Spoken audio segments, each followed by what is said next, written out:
eye contact, nervousness, hot and cold behavior. Each can happen when a woman likes you.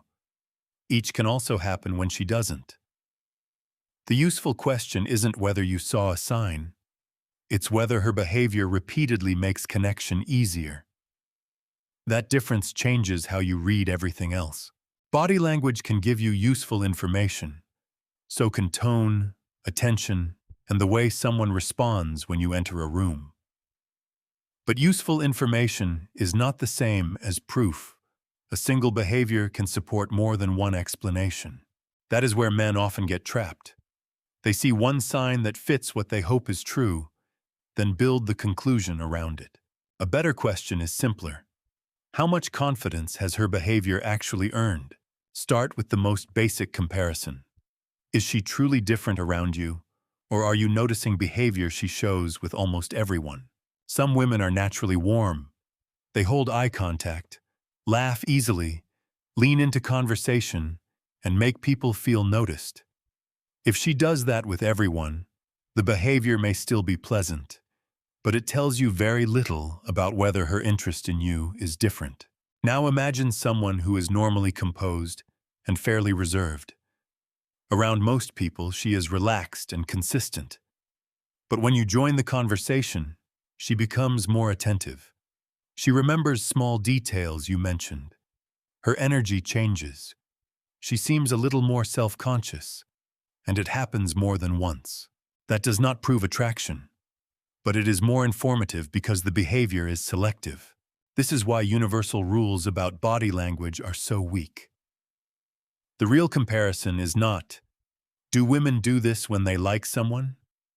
The better comparison is, does she do this differently with me? A small change that is specific to you can tell you more than a dramatic gesture she gives everybody. Being different around you matters, but one unusual moment still isn't a pattern. Suppose she adjusts her hair, looks away when you catch her eye, changes her posture, and sounds slightly nervous. It is tempting to count that as 4 different signs, but it may only be one thing showing up 4 different ways. She feels self-conscious in that moment. Maybe attraction is part of it. Maybe she is shy. Maybe the setting is unfamiliar. Maybe she simply became aware of being watched. The point is not to dismiss the behavior. The point is to avoid counting the same underlying reaction several times and calling it certainty. Several related cues together are more useful than one isolated cue, especially when they keep appearing around you and not around everyone else. But a cluster still needs context. Think about the difference between 4 reactions in one conversation and 4 separate choices across time. One conversation can produce a lot of body language. Repeated choices are different. They require the other person to participate again. So if body language can only take you so far, what deserves more weight? Choice. A glance can happen automatically. Nervousness can happen without intention. A smile costs almost nothing. But some behaviors require a small decision.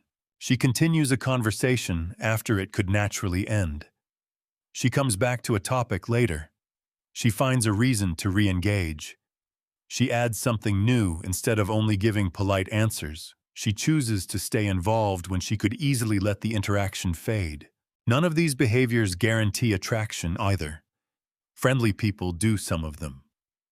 Context still matters, but they deserve more weight because they involve voluntary participation. That difference is important. Men often search for the most dramatic signal, a long stare, a sudden change in tone, a moment that feels charged. But strong evidence is often quieter than that.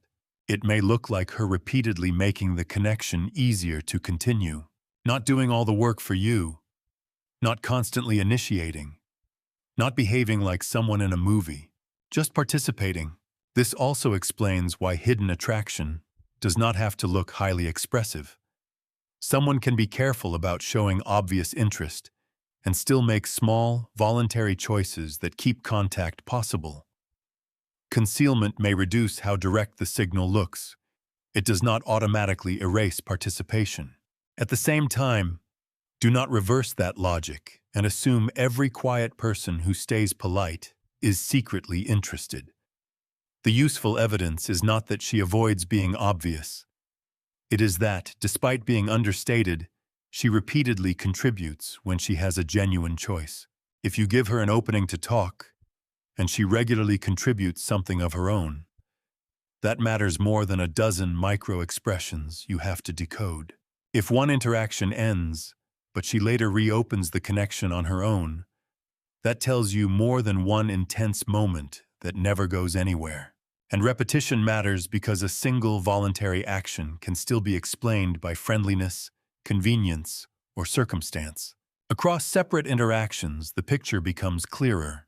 Maybe she returns to conversation after being interrupted. Maybe she remembers something you said and brings it up later.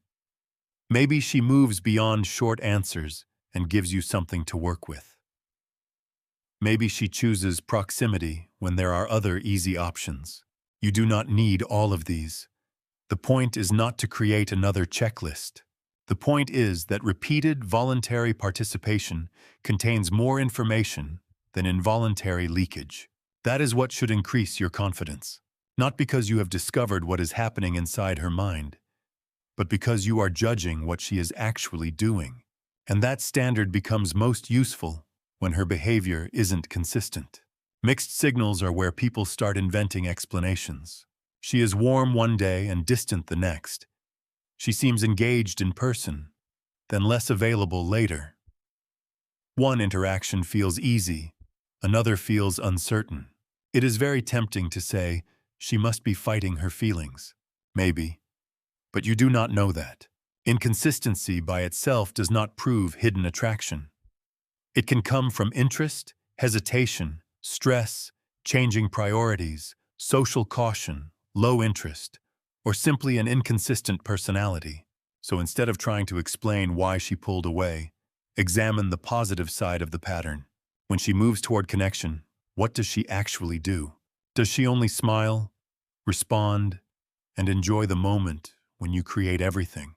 Or does she sometimes contribute something that keeps the interaction alive? That distinction matters. Imagine two situations. In the first, she is very warm when you are face to face. The eye contact is strong. The conversation has energy. But every new interaction depends on you. When the moment ends, nothing returns unless you restart it. That does not mean she is rejecting you. It simply means the evidence does not justify strong confidence yet. Now compare that with someone who is sometimes reserved, but repeatedly comes back into the connection. She starts a new topic. She follows up on something. She chooses to continue an interaction when she could have let it end. Her behavior may still be imperfectly consistent, but the positive side contains real participation. That makes hidden attraction more plausible. Notice what changed. You did not decide that hot and cold behavior equals attraction. You looked underneath the inconsistency and asked whether reciprocity survives it. That is a much cleaner way to judge mixed signals. You may still not know exactly what she feels. You do not need to pretend that you do. The goal is not perfect certainty. The goal is a conclusion that matches the evidence. One sign can be interesting. A selective cluster can be more meaningful. Repeated voluntary participation deserves even more weight. And when the signals are mixed, do not use the confusion itself as proof. Look at whether she keeps choosing to participate in the connection. That is the difference between noticing attraction and inventing certainty. Let the pattern earn your confidence. What signal have you learned not to overread? Subscribe for clear, grounded dating psychology without the games. And if the pattern changes, and she starts pulling away, the next question is no longer what the signs mean. It is whether the situation calls for space, a direct conversation, or walking away. Watch that next.